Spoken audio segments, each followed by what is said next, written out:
Welcome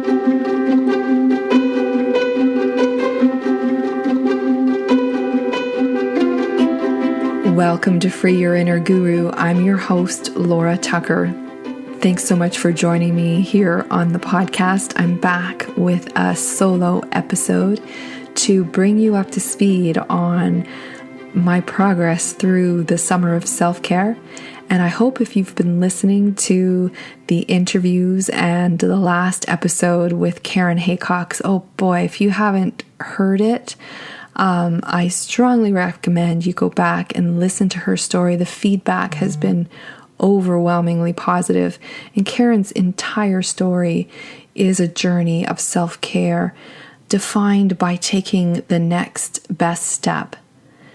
And so tonight here on the podcast, I want to share with you what some of my next best steps have been, and hopefully either get you curious or inspired to take some next best self-care steps for yourself as well.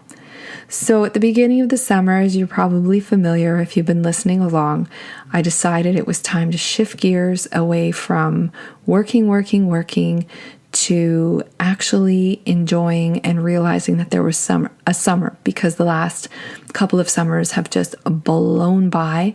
The summer before that was spent renovating a house that needed to be sold as part of my father's estate.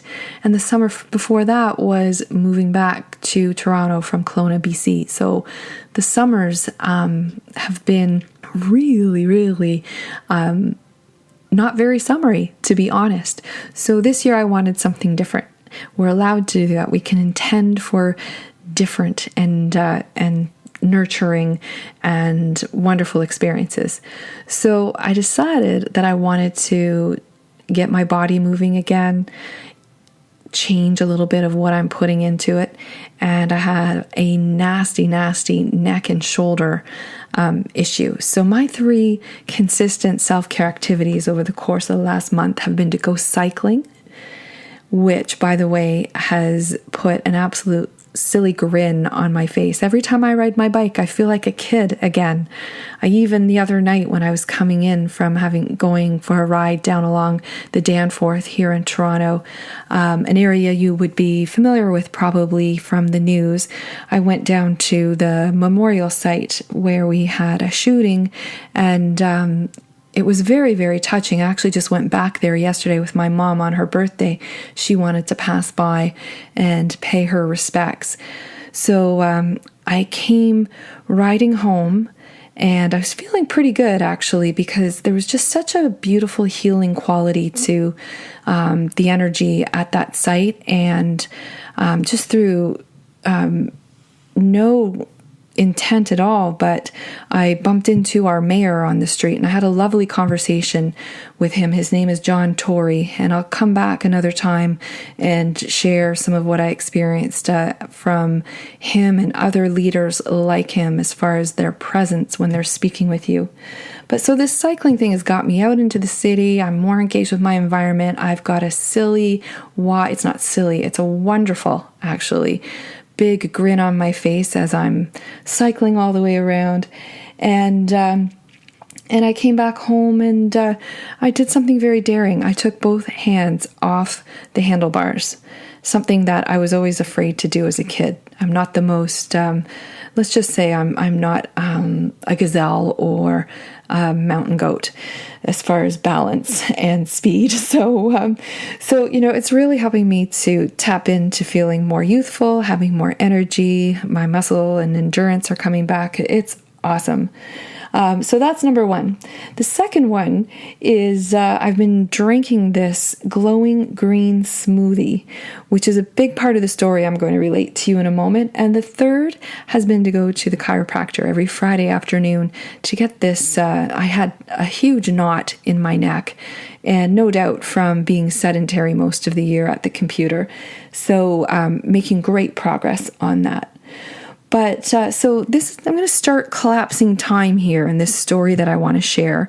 It was last Sunday, and my husband was at work, I was in the kitchen, and I was making my glowing green smoothie.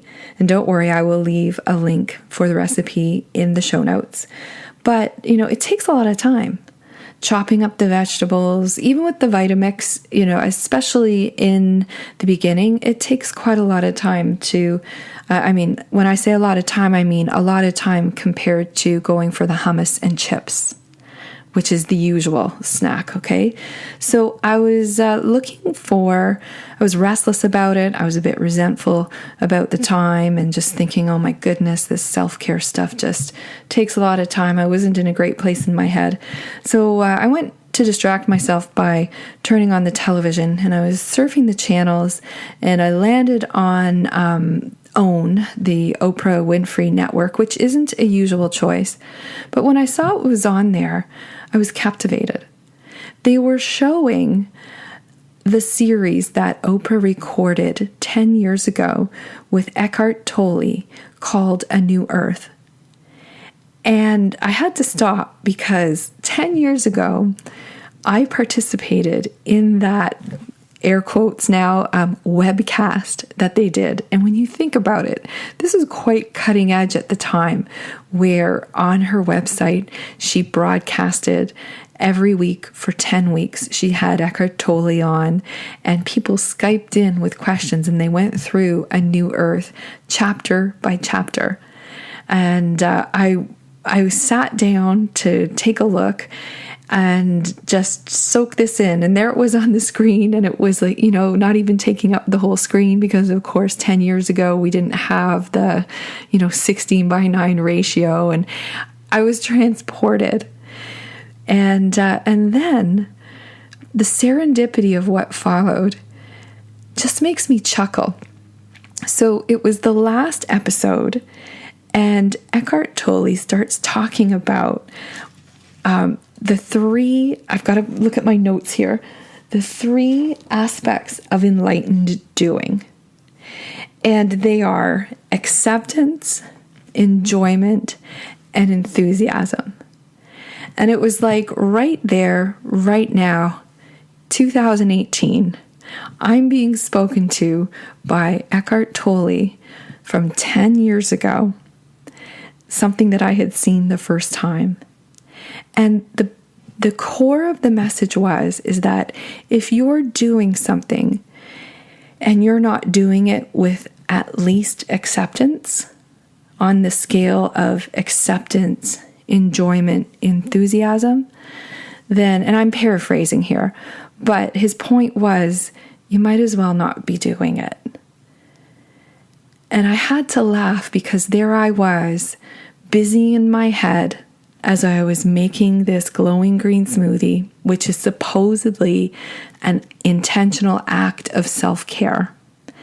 And I was having resentment over the time it takes to go grocery shopping, to chop it all up, to throw it into the Vitamix, to store it, and get it in the fridge, because quite frankly, it tastes a lot better cold. So I had to laugh, because I was like, of course. It's not self-care if I'm resenting it. And if I want to have more energy and I want to restore myself over the summer, then I can't exactly allow myself to resent the time and energy that it takes to do that.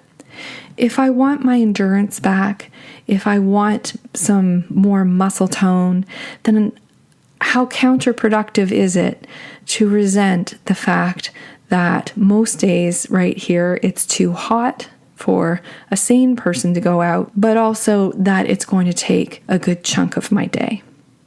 I can't resent the time it takes to go to the chiropractor if I'm going to resolve the literal pain in my neck from a physical point of view, knowing that there are likely metaphysical reasons for it as well, which are hopefully being addressed throughout the summer of self-care. So there I was, laughing, a little bit of a tear in my eye, thinking back to 10 years ago and what that was like to participate in that webcast. And it brought me a shift into this doing of making a glowing green smoothie every other day so that I can nurture my body in a more productive, more energetic way. Fast forward to tonight. If I look at the clock right now, you're probably listening to this, who knows, anytime around the 24 hours of the clock, but it's 11:36 on my computer. And I wanted to get this podcast out before I turn the page on a new day because I don't want to forget the serendipity of this evening. So that was 2 weeks ago, I believe, if not last Sunday, that moment of awareness, thanks to the recordings of Oprah Winfrey and Eckhart Tolle.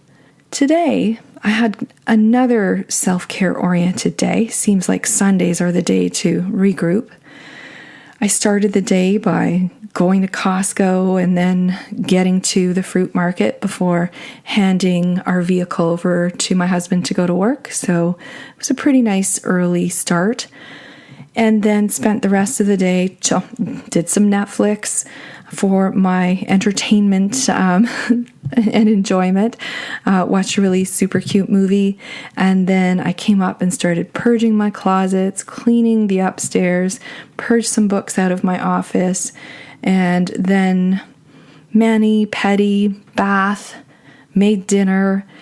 And all along through the gaps of all of this, I've been reading this book called Everything is Here to Help You by Matt Kahn.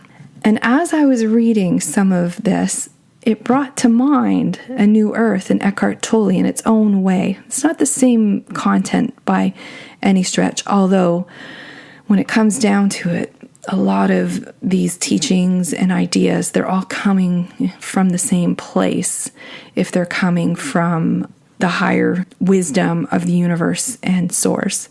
So I went on my phone, dialed up on the phone an archive of all of these videos because I wanted to just take a couple notes and get my thoughts organized. Then I had this thought.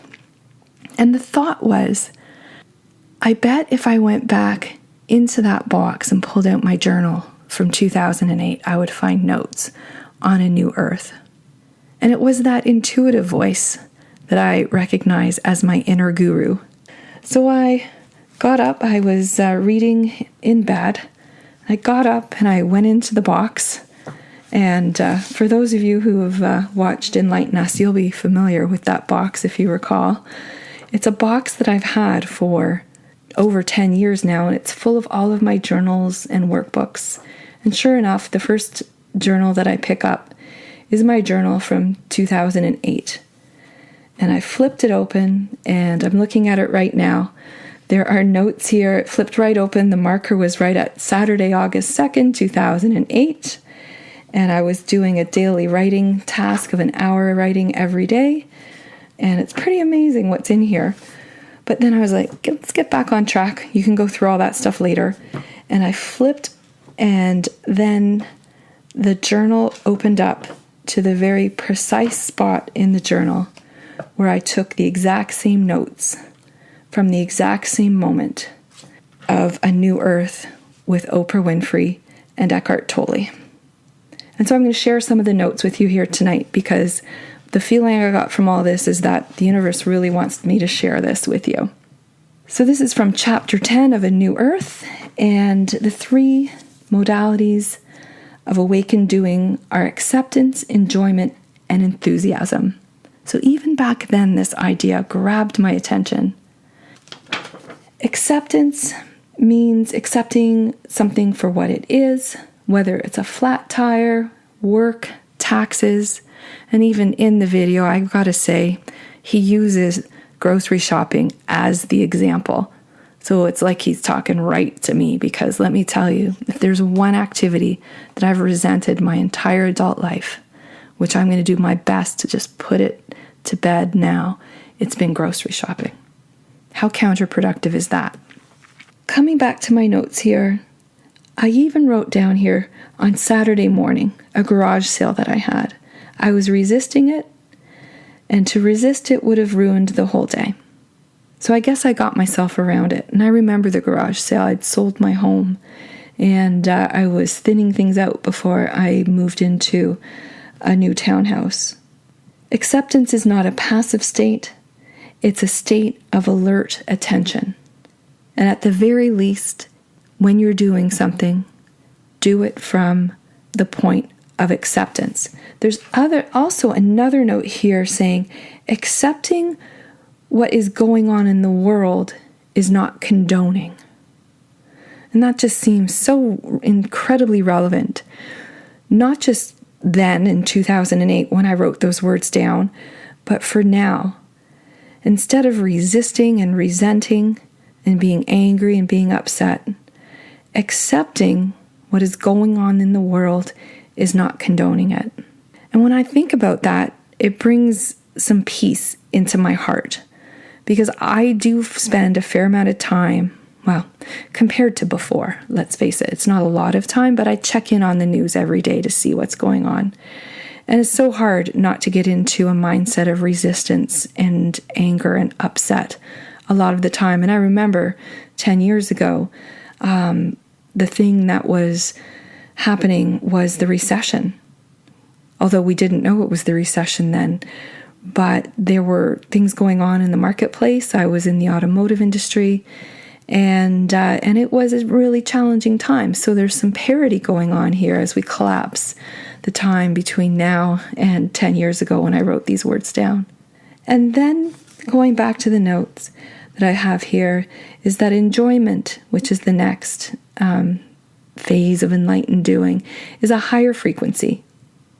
And that enjoyment will replace wanting. That wanting comes from scarcity or lack.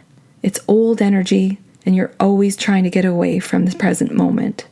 Enjoyment leads to empowerment, and that there's more meaning and joy than you will ever need. Joy comes from the inside, and pleasure comes from the outside of you. Therefore, it's associated with ego. And I think that's why I made the connection between the book I'm reading right now and A New Earth, because there's a lot in this, Everything is Here to Help You, about coming at life from the perspective of ego versus coming at life from the perspective of soul. And I'll have more on that after I finish the book. But the next thing here that I have written down is to be available to witness the alignment and the synchronicity. And that synchronicity is the evolutionary impulse of the universe rising up to meet you. My sense is that there's a fair amount of synchronicity happening here for me to be able to be inspired to share this with you tonight. If we can't do something from enthusiasm or enjoyment, perhaps what we can do is start focusing on acceptance and then seeing what the next best step is from there. And for me lately, the next best step has been to tune in, to take conscious care of myself, to recognize that the more I do this, that it's not so much a function of either wanting to look better or even feel better, or an arbitrary measure like losing some weight, or whatever the things we normally associate with self-care. That this is about getting down, grounding, and coming from the heart in whatever we're thinking and feeling and doing, so that our doing becomes this enlightened doing, so that we don't have to rush to cultivate false enthusiasm and rah-rah for everything. That it is perfectly, wonderfully beautiful and acceptable to come at challenging experiences from a place of acceptance. And then once we live and can get into that vibe of acceptance, we might just find, like I have, that I'm thoroughly beginning to enjoy the every other daily practice of making a green smoothie, of making sure that I'm moving my body, of making sure that I am spending time reflecting and reading and responding to positive things versus reacting and distracting and forcing things that don't feel natural or a true expression of how I want to show up in the world. Which is why, incidentally, things have been a little bit quiet on social media the past month in the world of Laura Tucker and the Free Your Inner Guru podcast. That part's coming to an end because I've got a lot to say, a lot to share, and I hope you, like me, will find that if you put some time, attention, and energy into self-care, into finding acceptance and choosing acceptance over resentment or frustration, and then finding that you can come from the heart, have more energy, and be able to contribute and be open to what is next. Being open to serendipity, being open to noticing what your inner guru is sharing with you, and then being able to take aligned action or the next right step for you. So thanks so much for tuning in. I'd love to hear your thoughts either via a comment on the episode back at lauratucker.com.